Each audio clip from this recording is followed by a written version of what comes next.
Bueno, chicos, entonces, pues el primer tema que vamos a ver en general en todas las asesorías es pues la introducción a la embriología, ¿no?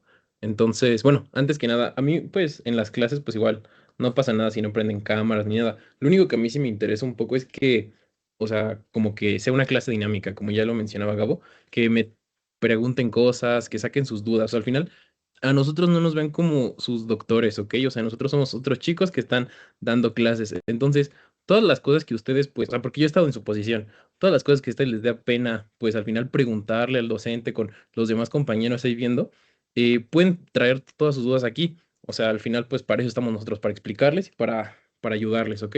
Entonces, pues sin pena ni nada así, pues nos pueden preguntar lo que sea respecto a las clases que estemos viendo, ¿ok? Entonces, bueno, el primer tema que vamos a ver hoy es la introducción a la embriología, ¿ok? Es decir, vamos a ver todo lo que son los conceptos básicos de la embriología como tal, como materia, pues. Entonces, pues primero tenemos que revisar algunos conceptos, ¿ok?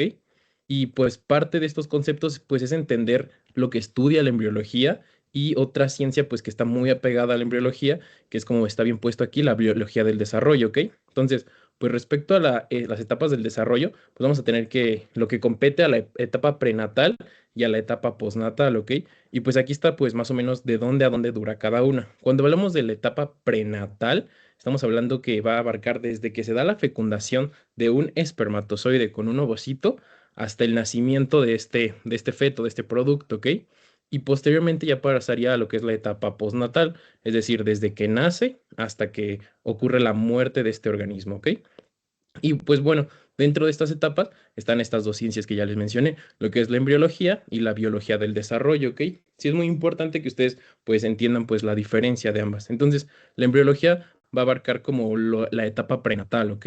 Desde que se da la fecundación hasta el nacimiento. Y por otro lado tenemos a la biología del desarrollo, que esta va ahora sí que acaparar todo lo que es el desarrollo de un organismo como tal. Si dan cuenta, se da desde que es la fecundación hasta la muerte, ¿ok? Ahorita más adelante están igual las definiciones, pero pues, o sea, bueno, como yo les había mencionado en el mensaje que les puse, pues lo que nosotros vamos a intentar es que entiendan las cosas, ¿ok? Embriología no es una materia de memorizar. A lo mejor anato sí es una materia en la que ustedes tienen que memorizar más cosas, pero embriología es de entender. Si ustedes no van entendiendo las cosas, es muy difícil. Prefiero que vayan entendiendo, ¿ok? Entonces, bueno. Como les decía, aquí está la definición. Entonces, pues la embriología, como dice ahí, es la ciencia biológica que se encarga del desarrollo de la morfogénesis y el desarrollo embrionario, es decir, para la formación de un nuevo ser. Como ya les dije, desde dónde a dónde abarca, desde la fecundación al nacimiento. Y esta clasificación que está puesta por parte de la OMS es cómo digamos, qué término se le asocia pues al producto que se está desarrollando. Cuando hablamos de que este producto tiene de menos de 20 a 22 semanas de gestación y pesa menos de 500 gramos, PCT es peso corporal total, ¿ok? Esto pues todavía se le puede denominar aborto. Obviamente esta clasificación es al momento de que sale el producto. Entonces si sale y aún no tiene más de 20 a 22 semanas de gestación, pues es un aborto. La siguiente es lo que es un pretérmino o también conocido como prematuro, ¿ok? Entonces, normalmente este pretérmino abarca desde la semana 20 a la 26. Igualmente, pues se va a clasificar por el peso, ¿no? De mayor a 500 gramos, pero menor a 1000 gramos de peso. Igualmente, o sea, este es como en general, pero pues también hay varias clasificaciones de prematuro, pero pues ahorita ustedes no necesitan eso, ¿ok? Ahora, la siguiente es lo que es el producto en término. Este abarca desde la semana 38 a la semana 42 de gestación. Hagan de cuenta que lo normal o lo que ponen como estándar es que el embarazo dura 40 semanas. 40 semanas más menos 2 es lo normal, ¿ok? Y el peso normal de estos productos debe ser de 2,5 a 4 kilos para tú decir que está dentro del rango pues sano, ¿ok? Y pues por último tenemos lo que es el postérmino y es cuando pues son estos fetitos o estos productos que están pasándose después de la semana 42 de gestación, ¿ok? ¿Hay alguna duda hasta ahorita de lo que hemos visto? No. Ok. Y bueno, aquí hay otra clasificación, pero es pues básicamente lo mismo que ya hemos estado viendo. Entonces, hagan de cuenta que ahorita lo que vamos a, bueno, parte de esta clase es explicar como más o menos la duración y las semanas para que ustedes vayan entendiendo cómo se va desarrollando pues todo esto del embrión, el feto y pues luego el bebé, ¿no? Entonces, en condiciones normales, un embarazo dura 40 semanas. Si se dan cuenta, aquí en la esquinita dice duración clínica, aquí. Entonces, esa es una, pero ven que abajo dice duración embriológica. Es como importante que ustedes entiendan esa diferencia, porque cuando bueno, digamos, la duración embriológica toma como base desde que ya se convierte en embrión, pero pues hay distintas fases que va cursando ese producto antes de ser un embrión. Más abajo están. Entonces vamos a tener la etapa de embrión, que se considera aproximadamente bueno, sí, al final de la segunda semana de gestación. Igualmente, pues ya la etapa de feto y pues ya el nacimiento cuando pues este bebé ya va a salir, ¿ok? Y bueno, parte de la etapa prenatal es lo que les estaba mencionando aquí arriba, cómo se va a dividir, ¿ok? Entonces vamos a tener el periodo preembrionario o germinativo. Esto es lo que les digo. O sea, ustedes lo van a considerar desde el día cero. El día cero se refiere al día o en el momento en el que se da la fecundación, ¿ok? El momento en el que se da esa fecundación y se junta el espermatozoide con el ovocito, ahí es donde comienza pues todo este proceso. Posteriormente, pues vamos a tener lo que viene siendo el estado embrionario. Este va a tomarse desde la semana 3 hasta la final de la semana 8, aproximadamente. Todo en embriología se habla mucho de fechas, ¿saben? Pero todas esas fechas son como supuestos, porque pues obviamente no es como estricto, así de que, no, hoy termina la semana 2, mañana es la 3, ya es estado embrionario. O sea, son aproximaciones, ¿de acuerdo? Entonces, pues, o sea, se usan, o sea, como semanas bien puestas como para tener la referencia, pero no es que sea obligatorio, ¿ok? Y bueno, si se dan cuenta aquí dice de teratógenos, esta etapa embrionaria, pues es la de las más importantes del desarrollo de estos productos, porque hagan de cuenta que aquí es donde puede, o sea, es más susceptible a cualquier malformación. Es decir, bueno, esas malformaciones o esos químicos o medicamentos que afectan a los fetitos se llaman teratógenos. Igualmente va a haber una clase de teratógenos, pero pues aquí es donde el momento en el que se está desarrollando todos los órganos. En el proceso embrionario se da la organogénesis como tal, que es la formación de todos los órganos. Entonces, si se llega a ver afectado cualquier cosa en este proceso, pues es que los bebés empiezan a nacer o incluso ocurren abortos. Y bueno, por último, dentro de esta etapa prenatal está la etapa fetal, que es a partir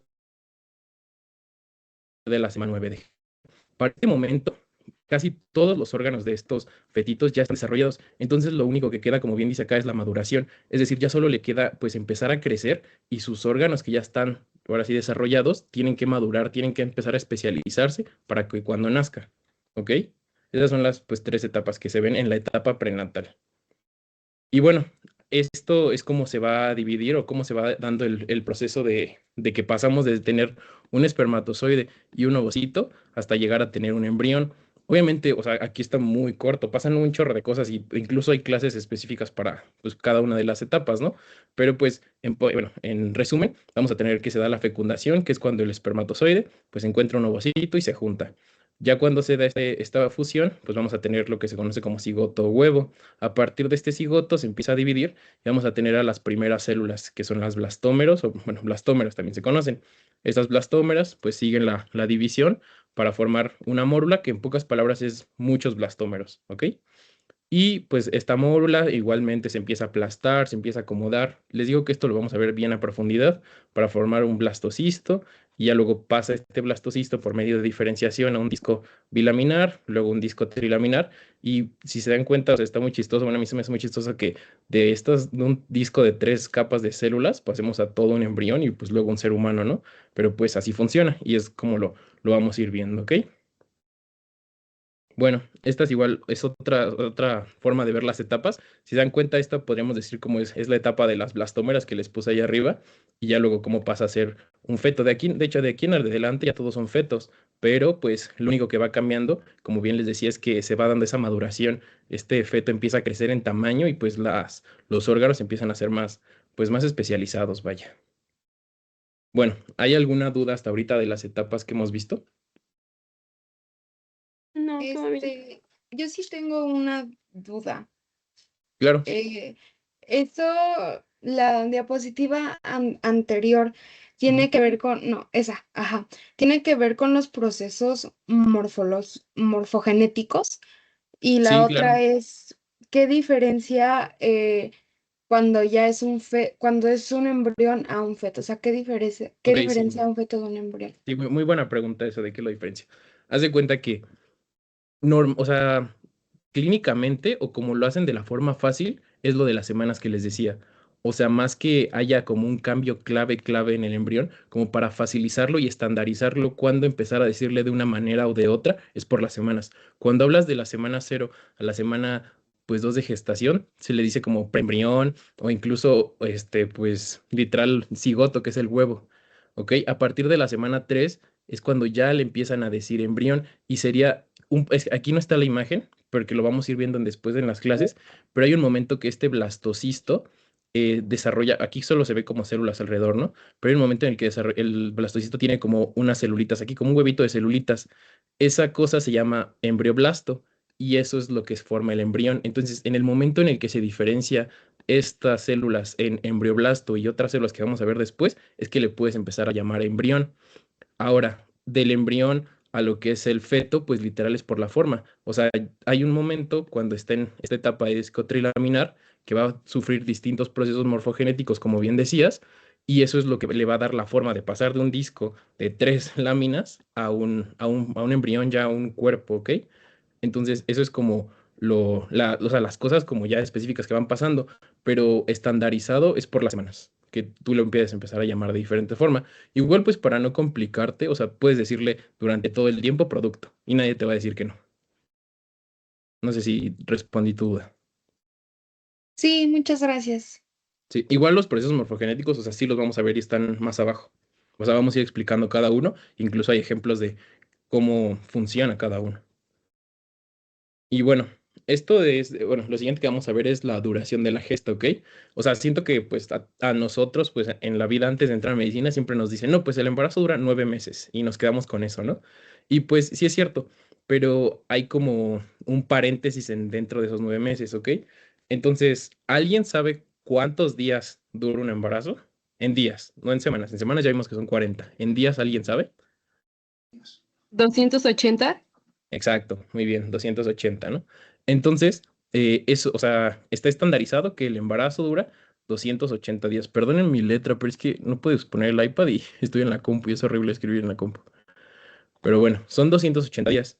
Entonces, eso de que son, o sea, digamos, si ustedes hacen como el cálculo e intentan dividir esos 280 días en lo que duran un mes normal, que son entre 30 y 31 días, pues les van a dar como, pues, puntos, o sea, digamos, puntos decimales. Entonces, aquí es donde tienen que hacer la diferencia. Ese como estándar que todos conocemos de el embarazo dura 9 meses es cuando estamos hablando de meses solares. Un mes solar, pues como saben, dura entre 30 a 31 días. Pero pues si ustedes los multiplican por 9 da, por ejemplo, 31 da 279 y por 30 días, pues 278, ¿ok? Entonces, esto de 280 días viene de los meses lunares, porque los meses lunares son más específicos, o sea, nosotros podemos calcularlo más fácil, porque los meses lunares no varían en días. Un mes lunar siempre va a durar 28 días, y de ahí es de donde viene pues el 280. 10 meses lunares son pues los 280 días. Igualmente con las semanas. Como estos meses no varían, si ustedes dividen un mes lunar entre 4, pues les van a dar 7 días. Y, o sea, todos los meses lunares tienen 4 semanas de 7 días. Entonces, usar como los meses lunares, de ahí viene lo de 40 semanas de gestación y básicamente lo de los 280 días. Por eso, si ustedes intentan hacer los cálculos, pues utilizando mes solar, a lo mejor no les puede salir. Pero pues esas es las diferencias que tienen que conocer. Igualmente, pues, em, o sea, les adelantándoles un poquito, porque luego hay doctores que les empiezan a preguntar como cosas desde antes, pues es todo esto. Y ahorita de lo que hemos visto, les pueden llegar a preguntar, o yo me acuerdo así muy claro, en el examen de primer parcial me venía de que la definición, y me decían si era en biología o biología del desarrollo, y luego la definición de biología del desarrollo, y pues igualmente en las opciones estaban esas. Entonces, pues eso sí es como importante, y a lo mejor les pueden llegar a preguntar cómo se calcula la fecha probable de parto. ¿Alguien sabe cómo está eso, cómo funciona eso? Eh, bueno, pues según yo había escuchado que tenías que, como la última vez que tuviste tu menstruación, Ujú. sumarle y luego sumarle no sé cuántos meses y luego sumarle 7 días, algo así. Ajá. No me acuerdo muy bien. Sí, justo, sí, más bien, más bien. Entonces, como ya bien dijo la compañera, sí. O sea, por ejemplo, eso se los pueden llegar a, no en el examen, pero sí sus maestros, ¿no? Como de haber una embarazada, que su fecha, justamente como decía, es fecha de última regla, que es esto que se conoce como FUR. Para ustedes calcular cuándo aproximadamente van a ser un bebé, es como bien dijo, toman en cuenta esa última fecha, que viene, por darles un ejemplo, ¿no?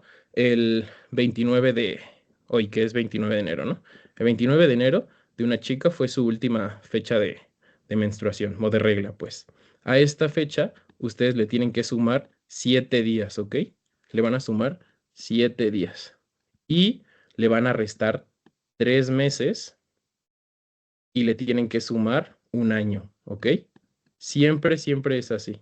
Entonces, por darles un ejemplo, la fecha de probable regla de esta persona, pues le sumamos 7 días, ¿no? Entonces pasaría a ser el 6 de, bueno, tiene 31, ¿verdad? 1, 2, 3, 4, 5, 6. El 5 de enero aproximadamente, le restas los 3 meses que lo vendría a poner en lo que viene siendo enero, en noviembre, y le suman un año. Entonces, el aproximado de nacimiento, pues va a ser el 5 de noviembre, ¿ok? Del 2026. Es importante igual que tengan como en cuenta que si, digamos, si restan esos 3 meses y regresa al año pasado, tienen que sumarle como el año en el que estaban, o sea, o uno más aproximadamente, ¿ok? No sé si eso lo expliqué bien. Si no pongo el calendario Ay, para que para sí, si no pongo el perdón, calendario. No, si no pongo el lo calendario. volvería a explicar otra vez. Sí, más fácil. ¿Y qué pasaría en el caso que la embarazada no sabe cuál fue su último día de regla? No, pues es que justamente, o sea, incluso aunque lo sepan, todos son aproximados, como les decía.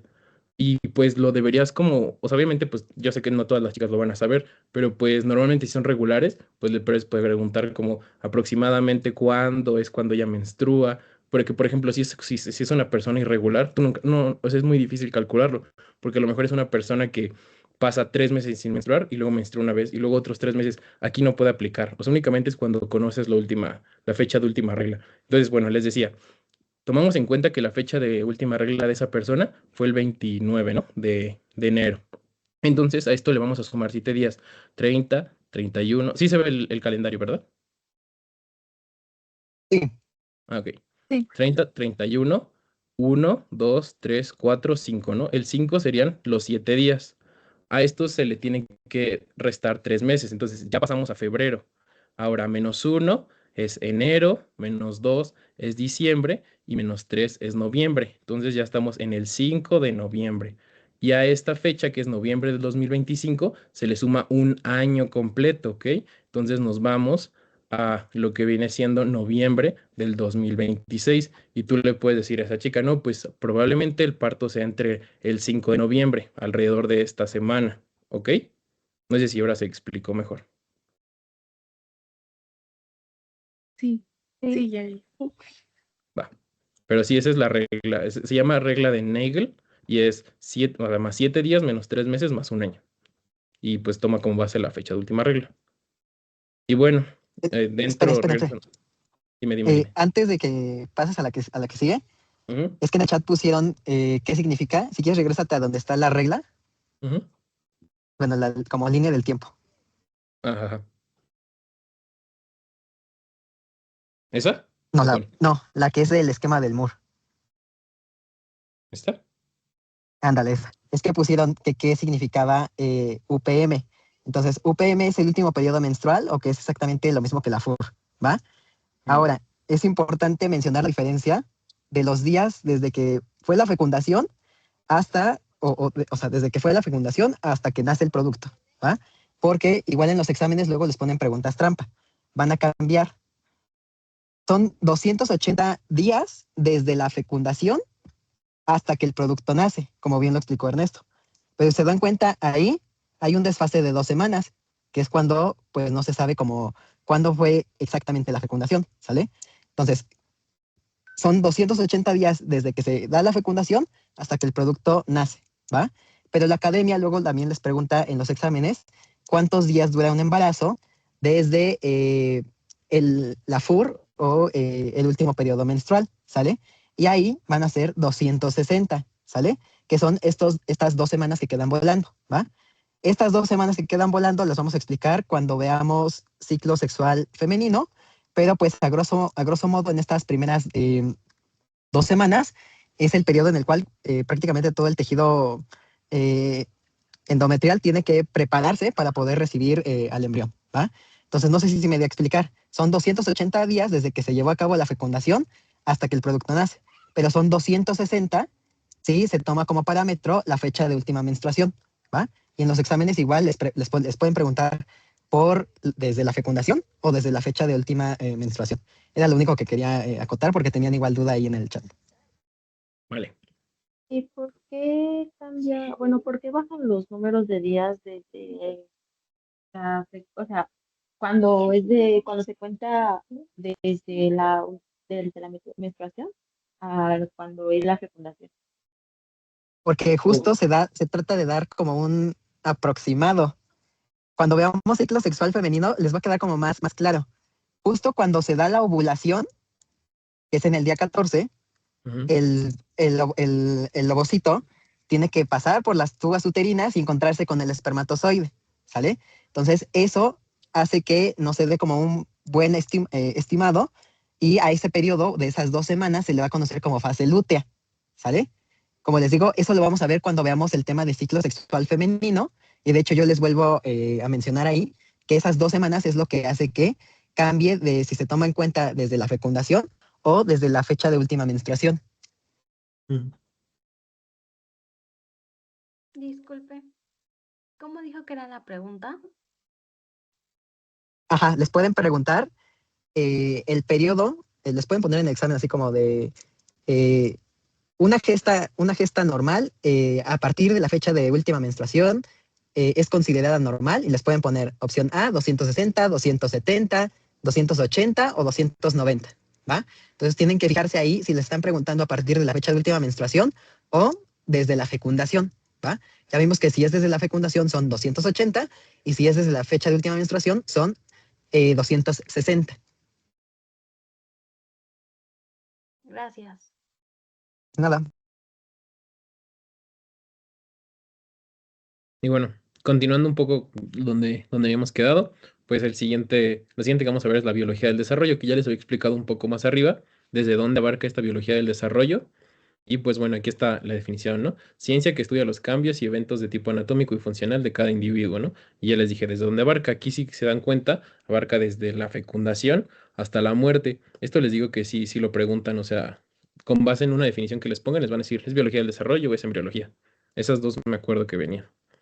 Y bueno, respecto a la clasificación o cómo va cambiando ese individuo, pues podemos decir que, o sea, empieza a partir de lo que es el recién nacido, bueno, la clasificación que aquí les puso Gabo, porque recordemos que aquí abarca todo, lo que ya vimos ahorita que fue el periodo prenatal, pero también el postnatal. Esta clasificación pues está enfocada a lo que es el periodo postnatal, ¿ok? Entonces, hagan de cuenta que a partir de que nace y ya es un bebecito, desde ese día 1 hasta los primeros 28 días, lo vamos a considerar un neonato o recién nacido, los primeros 28 días. Después de esos 28 días hasta los 2 años de vida, se conoce como lactante. Posteriormente, de los 2 a los 4 años, pues se considera escolar, bueno, preescolar, perdón, de los 6 a los 10 años escolar, obviamente, bueno, regresando a lo mismo, todas estas fechas son aproximados, ¿ok? Cambia tanto en mujeres y más que nada la edad de la pubertad, cambia tanto en mujeres como en hombres e incluso entre individuos, o sea, no importa que, pues, o sea, somos dos hombres, a lo mejor yo empecé la pubertad a los 10 años y alguien la empezó a los 11, obviamente estos son aproximados, ¿ok? Pero pues sí, la pubertad comienza aproximadamente de los 10 a los 2, y bueno, va a durar hasta los 12, 13 años. Igual depende, como les digo. Posteriormente, pues la adolescencia, aquí lo pusimos de 12 a 15, pero pues igual depende que consulten, puede decir que se alarga hasta los 18, incluso 21 años. Y pues la adultez ya es después de los 21 años. Igualmente, pues varias de estas pues clasificaciones o varias de estas fases tienen pues subfases, ¿no? Pues hay adulto joven, adulto medio, adulto mayor. Y pues por último, pues la vejez que se considera después de los 60 años. Ahora, vamos a ver lo que es bueno, antes de que nada, hay como dudas respecto a biología del desarrollo y embriología. No. Va. Entonces, lo siguiente que vamos a ver es la planimetría en embriología. Esta es de la primer clase que se da en embriología.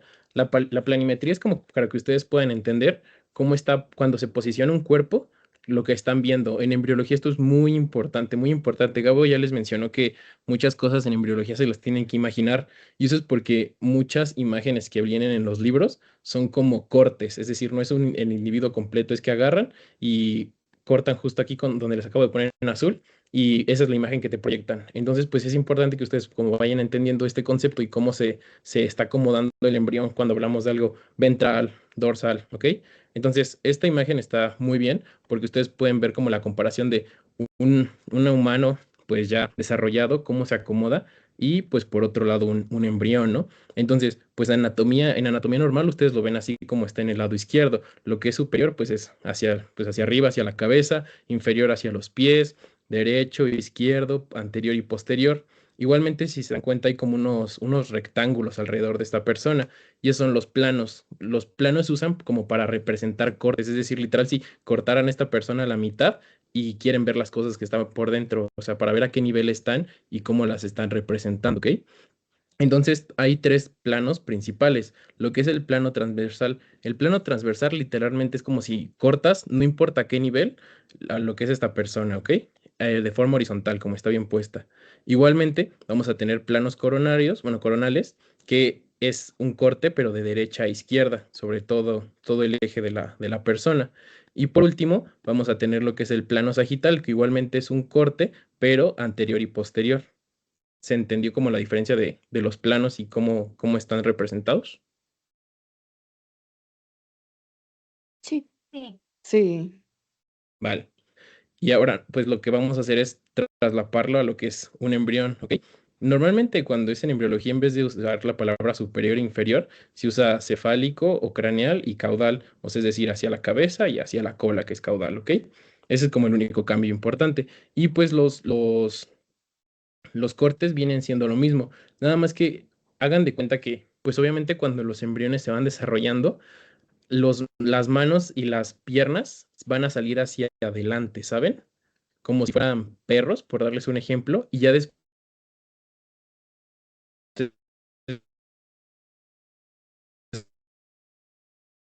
a ver, pues ya el embrión y no encuentran forma, ¿no? ¿Dónde está adelante? ¿Dónde está atrás? Entonces, a mí lo que me sirve mucho de guía es ver dónde está el cordón umbilical, ¿ok? Esta cosita que está aquí, que espérenme. Mm, esto que está aquí, esto que les estoy marcando, es el cordón umbilical, ¿ok? Entonces, el cordón umbilical, cuando ustedes lo vean, saben que esa posición o hacia donde está apuntando es ventral, es decir, pues sí, hacia adelante, anteriormente, ¿ok? Y igualmente, pues lo más fácil de identificar, pues es la cabeza y la colita. Entonces, con esas tres como partes, ustedes pueden como identificar como hacia dónde está viendo ese embrión y cómo se está dando el corte. Aquí abajo hay más ejemplos. Así, o sea, literal, esta es una imagen como lo pueden ver que luego las ponen y literal nada más les marcan que el corte se dio aquí y te ponen una imagen por dentro. A lo mejor eso te saca de onda. Entonces, como para identificarlo, pues lo que les digo, el cráneo, este es el cordón umbilical, igualmente aquí está la cola y pues anterior, posterior, craneal y caudal, ¿ok? Y pues estas son más imágenes. Por ejemplo, cuando ya está el feto desarrollado este momento, pues ya es más fácil identificarlo, ¿no? Ya saben dónde están los brazos, las piernas, la espalda, la cabeza, pero pues en estas etapas a mí al principio se me hacía muy complicado. ¿Hay alguna duda de los planos? No. No. Vale. Y bueno, ya por último, lo que queda en esta clase es ver los procesos morfogenéticos, ¿ok? Literalmente los procesos morfogenéticos son los movimientos o las adaptaciones que van haciendo las células para que se desarrolle este feto. Entonces, pues vamos a tener distintos, ¿ok? El primero que vamos a ver es lo que es la inducción. La inducción, en pocas palabras, es que un tejido le va a decir a otro tejido que, como aquí bien dice, se transforme o se mueva para formar otro tejido, ¿ok? Entonces, aquí a la izquierda es un ejemplo, y esto es lo que les decía aquí arriba, esto es un corte, y ustedes lo ven así y dicen, no, pues, ¿qué estoy viendo? Entonces, por ejemplo, esto de aquí es un corte horizontal, por darles un ejemplo de esto, pero pues son etapas más anteriores, como si lo hubieran cortado así, como no sé si se alcanza a ver tanto el azul, pero como si le hubieran hecho ese corte así, ¿ok? Entonces, pues obviamente esto ya lo vamos a ir viendo más adelante, o sea, qué son cada estructura, porque sí lo vamos a ver, pero pues aquí el ejemplo que les puso Gabo es que va a haber unas células que se llaman cresta neural, y estas células son inducidas por este tejido rojito que está aquí, y justamente lo que va a pasar es que van a migrar, ¿ok? Y van a irse a otros lados, pero todo se da porque un tejido antes le dijo que hacerlo, ¿ok? La siguiente proceso que vamos a ver es la migración y viene muy de la mano de lo que es la inducción. Normalmente hay tejidos que, o sea, bueno, como tal la migración es que unas células se van a mover de un lado a otro. Es decir, bueno, aquí el ejemplo que les puso Gabo es que las células germinativas primero aparecen en esta estructura que vamos a ver más adelante que se llama saco vitelino y de estas tienen que moverse y acomodarse hasta la cresta gonadal porque estas son las que van a formar pues el aparato reproductor tanto masculino como femenino interno, lo que es los ovarios y los testículos, pero pues migran desde muy lejos. Igualmente, pues esta migración les digo que va de la mano de la inducción, porque pues muchas células, o sea, les dicen a otras células qué hacer, ¿ok? Pero en pocas palabras es que se van de un lado a otro. El siguiente proceso es la diferenciación. Cuando hablamos de diferenciación celular, es que unas células literal se transforman, o sea, o sea, unas células empiezan como a especializarse, es decir, de lo que es una célula que puede hacer todo, empieza a transformarse en una célula que ya es como más especialista. Un ejemplo de esas células que son como muy especialistas son las células del tejido nervioso, las neuronas. Entonces, aquí, pues vamos a tener distintos nombres como llamarle, ¿saben? El primer ejemplo es unas células totipotenciales. Cuando hablamos de una célula totipotencial, es por ejemplo las balastómeras. Ven que aquí arriba, después, bueno, aquí les puse que estas células que salen del huevo que se da cuando se junta la fecundación y el cigoto, esas células son blastómeras. ¿Por qué? Digo, esas células blastómeras son totipotenciales. ¿Por qué? Porque son capaces de formar todos los tejidos que van a tener dentro de ese feto y las que no. Es decir, esta que está aquí representada, que es la placenta y el embrión. Es decir, las células totipotenciales forman placenta y embrión.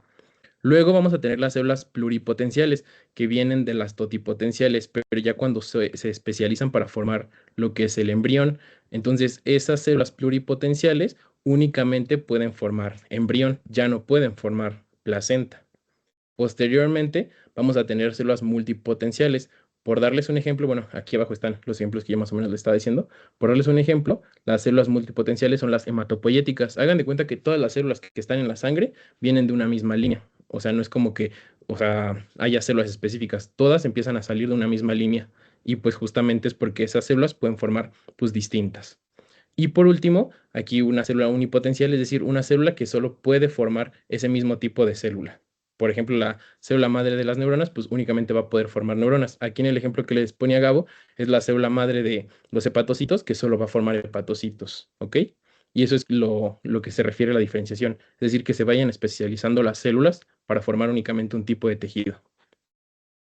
El otro proceso morfogenético que vamos a ver es el crecimiento. El crecimiento vamos a tener de dos tipos, el que está aquí puesto que es el hipertrófico y el hiperplásico. ¿A qué se refiere cada una? Cuando hablamos de un crecimiento hipertrófico, es que las células empiezan a crecer en tamaño, en volumen, se hacen más gorditas.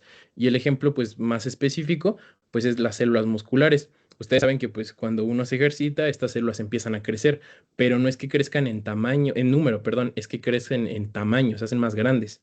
Y por otro lado, tenemos el crecimiento hiperplásico, es decir, cuando las células se empiezan a dividir, a dividir, a dividir. Por darles un ejemplo, pues este tipo de crecimiento es el que ocurre en el cáncer. Ustedes saben que en el cáncer es porque las células no pueden parar de dividirse porque son malignas. Y pues justamente es lo que pasa aquí. Hay un crecimiento acelerado celularmente. Y pues bueno, aquí están como ya las imágenes, pero como más puestas como se verían. Aquí es una célula normal, aquí es una célula con hipertrofia, es decir, si se dan cuenta, son las mismas tres células, pero están más gordas, más grandes. Y por otro lado, la hiperplasia, que es estas mismas células, pero son, si se dan cuenta, del mismo tamaño que las primeras, pero son mayores en número. Entonces, solo quédense con eso. Hipertrófico, crecen en tamaño, hiperplásico, crecen en número. Y por último, el último proceso morfogenético que vamos a ver es la apoptosis. La apoptosis siempre la definen así con esta frase, muerte celular programada, ¿ok? Y pues, o sea, tiene razón y no, porque, o sea, no quiero que a ustedes se les quede en la cabeza que apoptosis, muerte celular programada, o sea, la célula sabe que va a vivir 10 días y a los 10 días se tiene que morir. No siempre es así. Lo que pasa principalmente en la apoptosis es que obviamente se involucra que las células mueran, pero no es como que ya esté decidido desde el momento en el que nacen. Hay muchos factores de su alrededor de esta célula donde se está desarrollando que a lo mejor le dicen, tú ya tienes que morirte para que se siga desarrollando algo más. Entonces no es como que directamente desde que nace esa célula ya sabe cuándo se va a morir, sino su ambiente donde está y distintos factores pues de transcripción, ADN, que le dicen como ya nos toca morirnos. Y pues el ejemplo que les ponemos aquí es que durante el desarrollo de este feto, hagan de cuenta que en las manitas todos íbamos a tener como si tuviéramos, como si fuéramos ranitas, ¿ok? Y obviamente tienen que ir apoptosando todas estas células que están entre, pues eso que se ve negro son los huesitos de la mano, tienen que ir apoptosando para que queden las manos limpias, bueno, sí, la palma de la mano quede libre y ya se vean como dedos, no como ranitas, ¿ok? Y pues eso sería todo. ¿Hay alguna duda de todo lo que vimos hoy?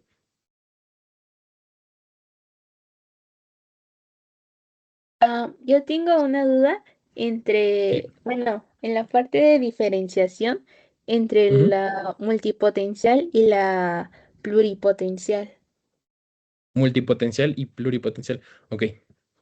Haz de cuenta que cuando hablamos de una célula pluripotencial, es que hablamos de que puede formar, o sea, digamos, como que solo al embrión. O sea, si te das cuenta, aquí en lo que es totipotenciales y pluripotenciales, te ponen la imagen del embrioncito. Y ya las multipotenciales y unipotenciales te lo ponen como un humano bien desarrollado. Entonces, las células pluripotenciales, principalmente te dan de ejemplo las del embrioblasto, van a formar todo el embrión. O sea, todo lo que va a ser este feto lo forman las pluripotenciales, que vienen de las totipotenciales.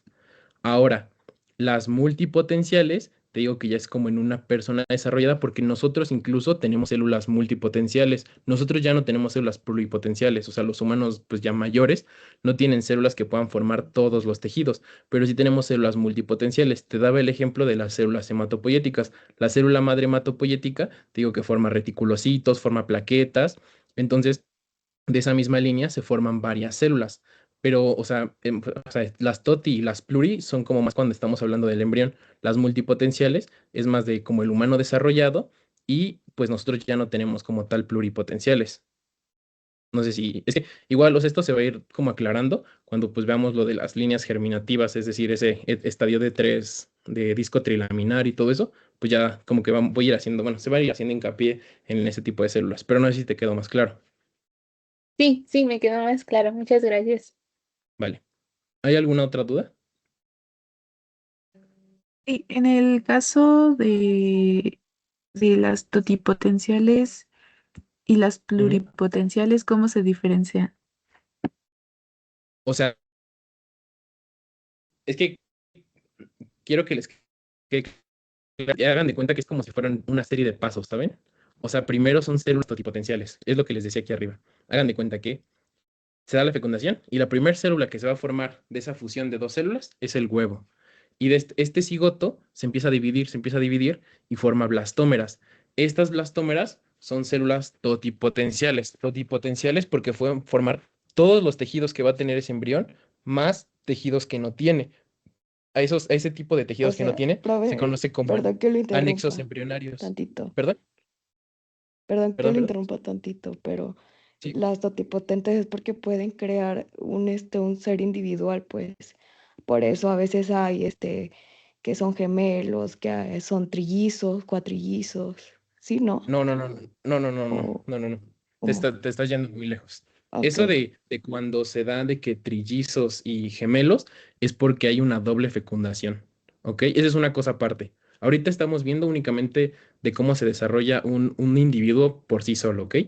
O sea, cuando se dan gemelos, cada uno va a tener estas fases por sí mismo. O sea, se va a fecundar. Bueno, hay distintos tipos de gemelos y también tenemos clase de gemelos, porque puede ser que de una espermatozoide y un ovocito, pues como bien dices, se dan los gemelos que son como siameses, pero pues estos son por errores justamente a la hora de la división, pero esto es como aparte. totipotencial, todos en algún punto tuvimos células totipotenciales para formarnos y son estas células blastómeras. Es lo que yo les digo de la diferenciación, o sea, se hacen como más específicas. Cada vez que se van dividiendo más, cada célula empieza a tomar un rol para formar como algo específico. Entonces, eso de totipotenciales, como que son, está el embrión, ¿ok? Y este embrión tiene unos anexos embrionarios, que era lo que te iba a explicar. O sea, el embrión no puede vivir por sí solo, ahí soy el embrión. Este embrión tiene una placenta, tiene un amnios alrededor de él, ¿ok? O sea, es donde está el agua, donde le está flotando. Entonces, estas células totipotenciales forman al embrión y esos anexos embrionarios que te acabo de mencionar. Ya las células pluripotenciales únicamente se especializaron tanto, se diferenciaron tanto, que solo son capaces de seguir formando al embrión. Y esas células totipotenciales se dividieron en las que forman al embrión y las que forman los anexos embrionarios, como la placenta y el amnios. No sé si te quedó más claro. Te digo que, o sea, lo vamos a seguir viendo. O sea, esto es como una super embarrada superficial. Las demás clases, pues vamos a ir viendo cómo se forman los anexos. Pero pues ahorita lo importante es que sepas que de las totipotenciales salen las pluripotenciales y asimismo pues de estas es que se van a empezar a formar pues las demás células, las multipotenciales y las unipotenciales. Igual si lo queremos ver como de una forma un poco más reduccionista, podríamos decir que las totipotenciales nos pueden formar la placenta y el embrión, y las pluripotenciales ya no, solamente nos pueden formar al embrión, ya no puede formar la placenta.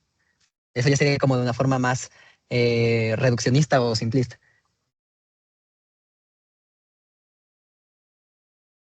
¿Hay alguna otra duda en general de todo? No, ya no. Bueno, Bueno, chicos, entonces, perdón, dime. sí, bueno, es que cuando se mencionó lo de para calcular lo de las semanas de gestación, Ujú. bueno, yo sabía que también se podía por el ultrasonido. ¿Saber las semanas de gestación? Ajá. Ah, sí Sí. sí se puede. ¿Contestas tú o No, yo? tú, está bien. Ah, bueno, se supone que en teoría a través del ultrasonido igual lo vamos a ver al final del tercer parcial, o se supone que lo tienen que ver con sus doctores. Nosotros no lo damos porque no lo preguntan generalmente en el examen, pero cuando ustedes están rotando se van a dar cuenta que a través del ultrasonido tienen que fijarse en los diferentes, bueno, eso ya es de imagenología. No, nosotros como medicina, o al menos algo que está mal en la escuela, no tenemos esa asignatura, pero en las rotaciones me han enseñado que eh, el cálculo de la edad gestacional a través del ultrasonido se va a dar con la cantidad de líquido amniótico que se encuentre a la hora de realizar el ultrasonido. Se realiza un índice, no recuerdo bien ahorita cómo se llama el índice, pero se realiza un índice y a partir de ello se puede calcular la edad gestacional. También tienen que realizar o medir, por ejemplo, la longitud del fémur del embrión feto, y a partir de ello también se puede calcular la edad gestacional. Otro ejemplo que también se puede utilizar el ultrasonido como método de cálculo de edad gestacional es cuando se observan los somitas, ¿va? Entre la cuarta y quinta semana, ustedes vamos a ir viendo a lo largo de todo el semestre qué diablos es un somita, ¿va? Pero son estructuras que se van a encargar de formar sobre todo las vértebras, ¿va? Son pequeñas bolitas, si ustedes buscan en Google qué es un somita, se van a dar cuenta que son pequeñas somitas que aparecen a lo largo del tubo neural. Entonces, cuando aparecen esos somitas, dependiendo la cantidad y el número, se puede calcular la edad gestacional gracias a que se observan a través de ese ultrasonido. Miren, por ejemplo, ahí Ernesto ya les puso, ¿va? Entonces, dependiendo el número de pares de somitas, también nosotros como médicos podemos calcular la edad gestacional, ¿va? Eh, Otra forma de calcular la edad gestacional es con las vértebras, ¿va? Las vértebras van a comenzar a desarrollarse aproximadamente en la cuarta semana de gestación. Si se desarrollan a partir de esa cuarta semana de gestación, primero tienen que formarse en cartílago y después en hueso, ¿va? Ya lo vamos a ir viendo hasta segundo parcial todo eso, pero es también otro método para estimar la edad gestacional, no solo también en fetos o embriones, también, por ejemplo, las vértebras se utilizan en la medicina forense, ¿va? las vértebras terminan de osificarse hasta los 25 años de edad, ¿sale? Entonces, cuando, por ejemplo, ahorita como está la situación del país, alguien desaparece, pueden utilizar a las vértebras como método para calcular qué edad aproximada tenía esa persona. Pero sí existen diferentes métodos para poder calcular la edad gestacional del producto. Ok, gracias. ¿Alguna otra duda, chicos?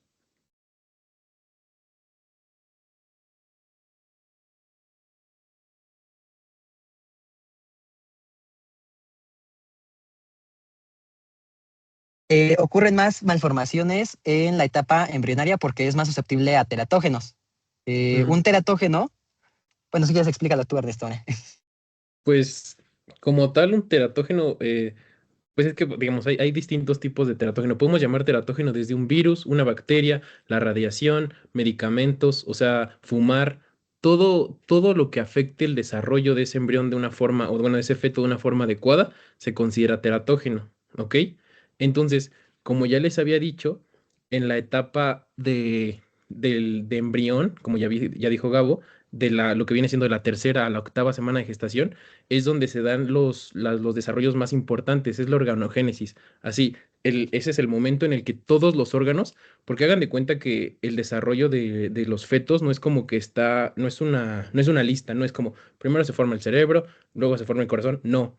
O sea, obviamente así se tiene que estudiar porque pues son distintos sistemas, pero todo se está dando al mismo tiempo que se forma el cerebro, se forma el corazón, se forman los pulmones, se forma el hígado, se forman los riñones, se forma el intestino. Todo está pasando al mismo tiempo y todos esos órganos es que como que empiezan a crecer aproximadamente en esas semanas, de lo que es de la tercera a la novena. Entonces, imagínate que tú tienes una mamá, ¿no? Que está embarazada y está entre esas semanas y por X o Y razón se enfermó pues con dengue o con toxoplasma. Entonces, haz de cuenta que el hecho de que estén esos virus, te digo que puede ser virus, incluso que la mamá se haya expuesto a radiación, que la mamá esté tomando un medicamento en específico, pues al final pues entra al cuerpo de la madre. Y imagínate que justo entró entre la tercera y octava semana de gestación y se estaba desarrollando, pues por darte un ejemplo, los ojos. Y entonces, pues lo que va a pasar es que va a alterar ese desarrollo de los ojos. Luego los bebés, justamente dándote el ejemplo que te decía que con toxoplasma, pues nacen con corioretinitis. Y es que los bebés no nacen y están ciegos. Entonces es el momento, o sea, el momento donde más malformaciones ocurren es en esa etapa de la organogénesis que se da al momento de la etapa embrionaria. No sé si expliqué bien.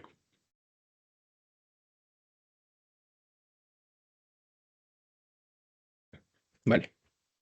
Antes, bueno, y o sea, como complementando la respuesta, antes de eso, ¿por qué no nacen? O sea, antes de eso, pues, ¿qué pasa si digamos, de la cero a la segunda semana se ven expuestos a teratógenos? Pues lo que pasa es que directamente no nace el producto, ¿sabes? Se ve tan afectado que en vez de que siga, se va a hacer un aborto. Lo que pasa es que de la tercera a la novena, pues a lo mejor ya hay desarrolladas más cosas que las que se vieron afectadas y sí nace, pero nace con malformaciones. Y ya después de la novena semana tampoco hay tantas porque, como les mencionaba, ya solo se está madurando, ya solo está creciendo. Ojo, que eso no significa que no nazcan con malformaciones, simplemente que nacen con menos o no tan importantes. ¿Y por los teratógenos puede haber alteraciones cromosómicas o eso es aparte? Las alteraciones cromosómicas son más dadas a la hora de la división celular. O sea, más como que venga de padre y madre, más Ajá. que, o sea, al momento de que sea la fecundación, que ya venga tanto el espermatozoide como el ovocito como mal, más que por los teratógenos. El teratógeno lo que puede hacer es intervenir en los procesos morfogenéticos que vimos. Entonces, hace ahí algo raro, lo detiene y obviamente al no llevarse ese proceso morfogenético puede generar la alteración o la malformación en ese producto. Y las cromosomapatías están más relacionadas a la hora de la fecundación o división de esas células en la cual pues un cromosoma decidió irse de pachanga, desaparecer o duplicarse de más, y eso generaría las alteraciones más relacionadas hacia los cromosomas. Pero pues igual eso lo vamos a ver la siguiente clase. Ok, muchas gracias. ¿Alguna otra duda, chicos?